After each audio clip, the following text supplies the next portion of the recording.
Dans ce nouveau volet sur les astuces CSS, nous allons découvrir comment opérer des transformations animées sur des formes géométriques. Dans l'exemple illustré à l'écran, nous agissons sur trois formes géométriques identiques et parfaitement carrées au départ. Au survol de la souris sur chacune d'entre elles, elles se transforment progressivement et respectivement en un rond, en un rectangle et enfin en une cloche. Et pour cela, le CSS n'a pas besoin du JavaScript pour agir. Pour réaliser ces effets d'animation, nous proposons de débuter l'étude à partir d'une base déjà structurée.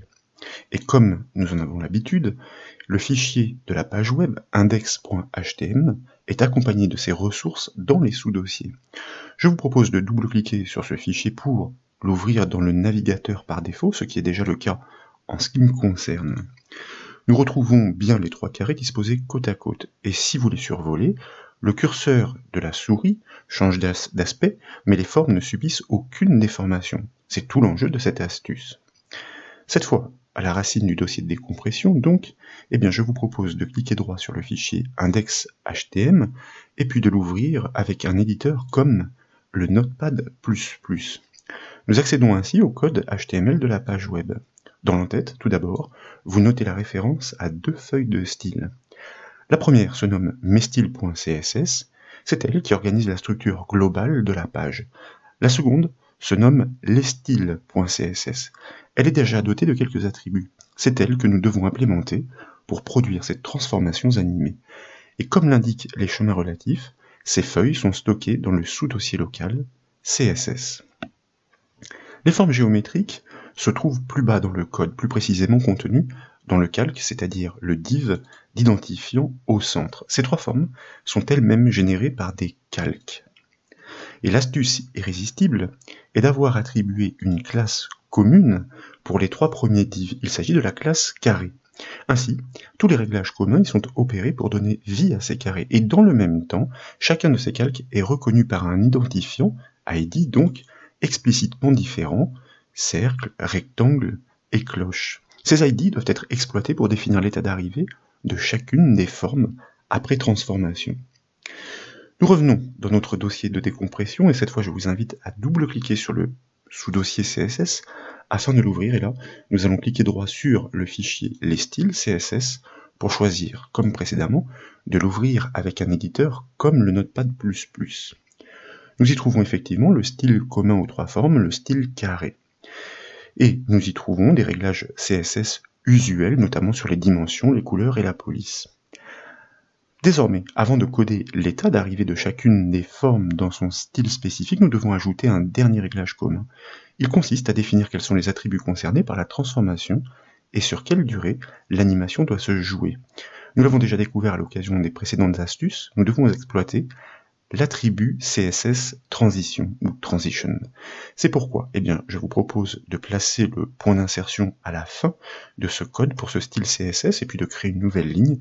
Et là, nous allons effectivement appeler notre attribut transition, deux points donc dans la syntaxe, et puis nous allons ajouter deux paramètres que nous allons expliquer avec un point-virgule pour pouvoir ponctuer cette syntaxe. Nous fournissons donc deux paramètres à l'attribut transition. Le premier, all, indique que toutes les propriétés sont concernées, qu'il s'agisse de la hauteur, de la police, des dimensions, etc.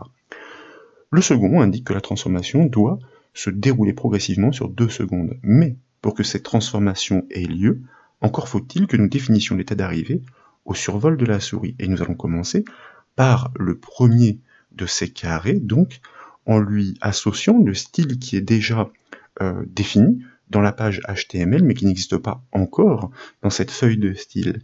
Et comme c'est un style qui est reconnu par l'identifiant de l'élément HTML, nous le préfixons du symbole du dièse, puis suit son nom, et effectivement, l'état d'arrivée doit se produire au survol de la souris, c'est pourquoi nous ajoutons l'attribut over. Ensuite, nous allons directement borner ce style avec les accolades ouvrantes et fermante. Et pour obtenir un cercle parfait, nous allons exploiter cette fois-ci la propriété border radius que nous allons définir à 50%. Et nous n'oublions pas de ponctuer là encore notre syntaxe. Nous pouvons enregistrer les modifications désormais. Je vous propose de revenir sur la page web et là nous allons rafraîchir cette page avec le raccourci clavier CTRL F5. En effet, ce raccourci permet d'actualiser le cache du navigateur dans lequel sont stockés et mémorisés, entre autres, les styles CSS. Et cette fois, en passant la souris sur le premier des 3 carrés, eh bien, vous constatez que sur un délai de 2 secondes, le carré se métamorphose en cercle. Et si vous déplacez la souris en dehors, comme nous venons de le faire, le carré se recompose en sens inverse, toujours sur une durée de 2 secondes. Il est donc temps de procéder aux autres transformations. Nous revenons dans notre feuille de style, et là je vous propose de créer, d'associer notre style rectangle, donc pour le deuxième carré, toujours avec l'attribut over, car cette déformation doit intervenir au survol de la souris, et là, très simplement, eh bien, un carré possède 4 côtés parfaitement identiques en longueur, en dimension. Il nous suffit de modifier la hauteur pour la raboter quelque peu à 60 pixels, puisque à l'origine, eh bien, ces carrés sont beaucoup plus grands, de manière à le transformer en un rectangle. Nous pouvons enregistrer les modifications, et dans la foulée, je vous propose de nous occuper eh bien, du dernier carré, toujours préfixé du symbole dièse. Il s'agit de la cloche, en tout cas reconnue comme telle par son identifiant, toujours, pardonnez-moi, avec l'attribut over.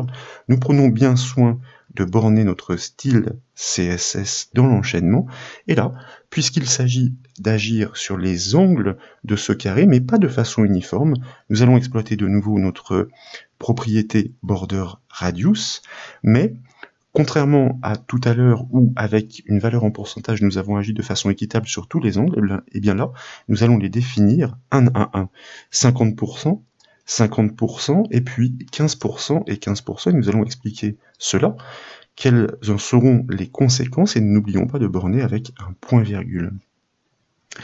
Nous ciblons donc ce dernier calque cloche, nous sommes d'accord.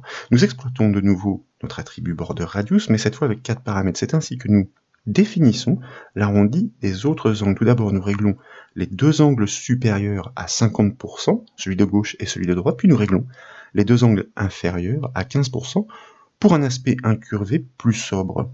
C'est de cette manière que nous rendrons l'illusion d'une cloche. Il est temps de le constater, je vous propose de revenir sur la page web, de la rafraîchir comme tout à l'heure avec le raccourci clavier CTRL F5.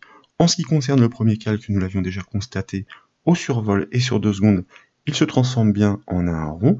Pour le deuxième, il se transforme bien en un rectangle. Et pour le troisième, nous obtenons bien une cloche, et la métamorphose se réalise sur une durée de 2 secondes. Voilà donc pour cette nouvelle astuce CSS, j'espère qu'elle vous a plu. Si c'est le cas, comme toujours, je compte sur vous pour mettre un petit j'aime à la vidéo, et comme vous le savez, vous pouvez retrouver toutes les astuces et formations sur le site bombache.fr. Je vous remercie.